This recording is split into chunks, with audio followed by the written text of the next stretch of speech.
Hey everyone, in this video I'm going to go through the terminology for polynomials. Okay, this video is perfect if you are in grade 9 or in grade 10, and if you're in grade 10, this will just be a review of the things that you were supposed to learn when you were in grade 9, and if you're in grade 9, then this should be brand new for you. So when we think of a polynomial, we're looking at something like this. Essentially what we have are some numbers, letters, and some things without numbers. Now with terminology, what I'm going to do is rather than taking the time to write it out, kind of how I always write things out, I'm just going to flash them on the screen and then use this example to help show you what I'm talking about. So the first thing I have is a constant. So with a polynomial, this would be an expression where it doesn't equal to anything, right? All we're gonna do is simplify the individual aspects of that expression. So a constant is what I like to say, just a number on its own. That number could be added or subtracted, but it's just the number hanging out by itself. Okay, the next one I have is the variable.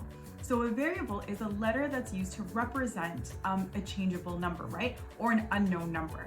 So with a polynomial, anytime we see a letter, we are looking at our variable. Okay, the next one I have is called a term. So I like to describe a term as something that is being separated by a positive or a negative symbol. So essentially what we're doing is we're grouping some numbers, some variables together, and each time it's separated by a plus or a minus sign, we're going to have an individual term. So in the example that I've got here, this has 1 term, 2 term, 3 terms. Okay, the next term we're going to look at is a monomial. So the prefix mono really just means 1. So when we're looking at a monomial, it's a polynomial that just has 1 term. So something like this. There's no adding, no subtracting, nothing next to it. It's just 1 term. And like I said last time, it's not separated by any positive or negative symbols. So another example would be something like this. Negative 5y to the power of 4. That would be a monomial. Okay, if you're keeping track of it, then after a monomial, the next one would be a binomial. So the prefix bi means 2. So with a binomial, we're looking at a polynomial that is made up of 2 terms. So an example of that could be something like this. So 4x squared plus, let's say 10. We can see here is 1 term separated by that plus sign, and here is another term. We can also have something like this, where this is a binomial. And in grade 10, you're going to learn how to multiply 2 of these together.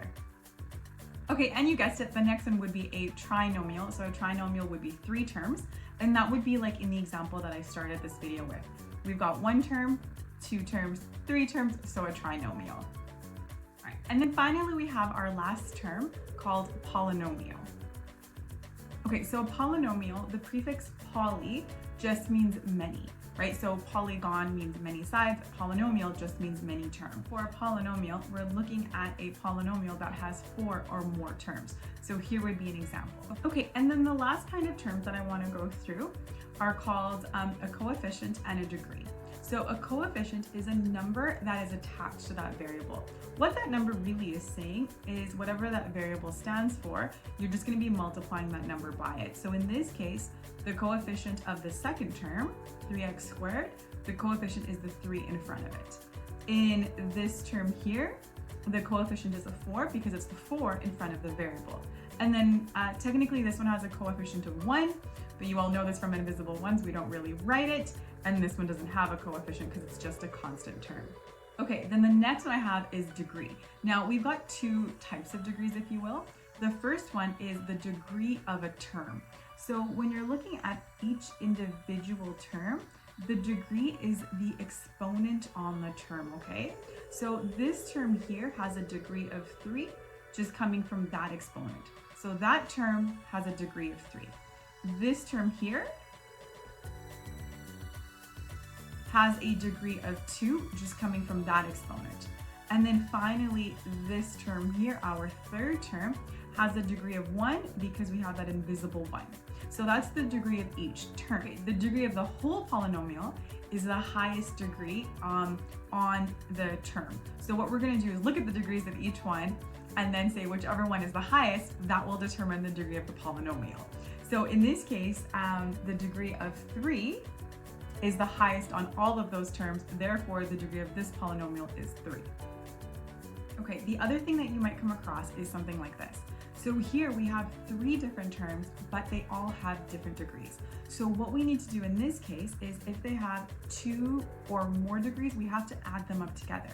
And that will determine the degree of the term by adding them up together. And then finally, the degree of the whole polynomial will be based on which one has the highest degree. So we know that for this one here, we can go ahead and go 2 plus 3.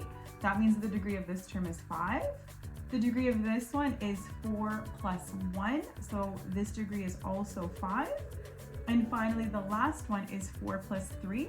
So that's going to give us a degree of 7. So each individual term, like I said, has their own degree. But if you're asked to find the degree of the polynomial, we're going to take the degree of the highest. So that is going to be this right here. So the degree of this whole polynomial is going to be 7. Okay, those are the main terms that you need to know for polynomials. Now, the next video that I would recommend to watch is this one right here, where you can identify the like terms and collect them. Just as a reminder, I do hold those one-on-one sessions if you're looking for extra help. And until then, I'll see you all in the next video.